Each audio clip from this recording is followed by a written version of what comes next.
తమిళ cinema ఇండస్ట్రీలో ఒకప్పుడు best couple గా పేరు తెచ్చుకున్న స్టార్ హీరో జయం రవి ఆర్తి దంపతుల విడాకుల వ్యవహారం కోలీవుడ్ లో పెద్ద సంచలనమే సృష్టించింది.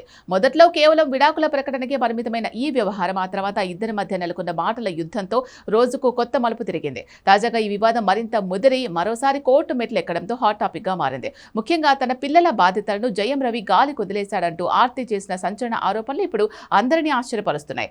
అసలు విషయం ఏంటి అంటే, విడాకుల తర్వాత ఆర్తి తన పిల్లలతో కలిసి వేరుగా ఉంటున్నారు. అయితే 2025 ఏప్రిల్ నుంచి జయం రవి కనీసం పిల్లల స్కూల్ ఫీజులు కానీ రోజువారీ అవసరాలకు కావలసిన భరణం ఖర్చులు కానీ ఇవ్వడం లేదని ఆర్తి ఆరోపిస్తున్నారు.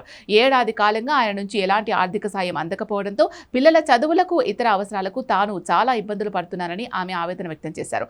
పిల్లల భవిష్యత్తు కోసం తప్పనిసరి పరిస్థితుల్లోనే తాను మళ్లీ న్యాయ సహాయం కోసం కోర్టును ఆశ్రయించాల్సి వచ్చింది అన్నారు ఆర్తి. నిజానికి ఆర్తికి సంబంధించిన మధ్యంతర భరణం పిటిషన్ ఇప్పటికే చెన్నై ఫ్యామిలీ కోర్టులో పెండింగ్ లో ఉంది. అయితే దానిపై విచారణ బాగా ఆలస్యం అవుతూ ఉండడంతో ఆర్తి నేరుగా మెడ్రాస్ హైకోర్టును ఆశ్రయించారు. తన ఆర్థిక పరిస్థితిని, పిల్లలు పడుతున్న ఇబ్బందులను వివరిస్తూ ఆ పెండింగ్ పిటిషన్పై త్వరగా విచారణ జరిగేలా ఆదేశాలు ఇవ్వాలని కోరారు. ఆర్తి దాఖలు చేసిన ఈ అత్యవసర పిటిషన్ను పరిశీలించిన మెడ్రాస్ హైకోర్టు ఈ విషయంలో వెంటనే స్పందిస్తూ కీలక ఆదేశాలు జారీ చేసింది. చెన్నై ఫ్యామిలీ కోర్టులో పెండింగ్ లో ఉన్న ఈ భరణం పిటిషన్ను తక్షణమే విచారణకు స్వీకరించాలని, ఖచ్చితంగా 2 వారాల్లోగా దీనిపై తగిన ఉత్తర్వులు జారీ చేయాలని కింది కోర్టును హైకోర్టు ఆదేశించింది. ఇప్పుడు ఫ్యామిలీ కోర్టు ఎలాంటి తీర్పు ఇస్తుంది అనేది ఆసక్తికరంగా మారింది. ఇదిలా ఉంటే అటు జయం రవి పర్సనల్ లైఫ్ లో కూడా కొత్త గందరగోళం నడుస్తోంది.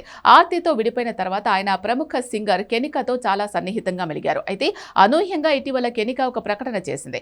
ఇక నా వల్ల కాదు, నేను జయం రవికి దూరంగా వెళ్లిపోతున్నాను అని ఆమె తెగేసి చెప్పింది. దీనిపై జయం రవి స్పందిస్తూ ఆర్తి ఉద్దేశపూర్వకంగానే తనకు కావలసిన వాళ్ళను టార్గెట్ చేస్తూ వేధిస్తోందని, ఆ టార్చర్ వల్లే కెనికా తనకు దూరమైందని ఆరోపించారు. ఒకప్పుడు ఎంతో అన్యోన్యంగా కనిపించిన జయం రవి ఆర్తి దంపతులు ఇప్పుడు ఇలా బజారున పడి ఒకరిపై ఒకరు ఆరోపణలు చేసుకోవడం అభిమానులను బాధిస్తోంది. మరి హైకోర్టు డెడ్ లైన్ విధించిన నేపథ్యంలో 2 వారాల్లో ఫ్యామిలీ కోర్టు ఇచ్చే తీర్పుతో ఈ వివాదానికి కాస్తైనా ఫుల్ స్టాప్ పడుతుందా లేదా మరిన్ని మలుపులు తిరుగుతుందా అనేది చూడాలి.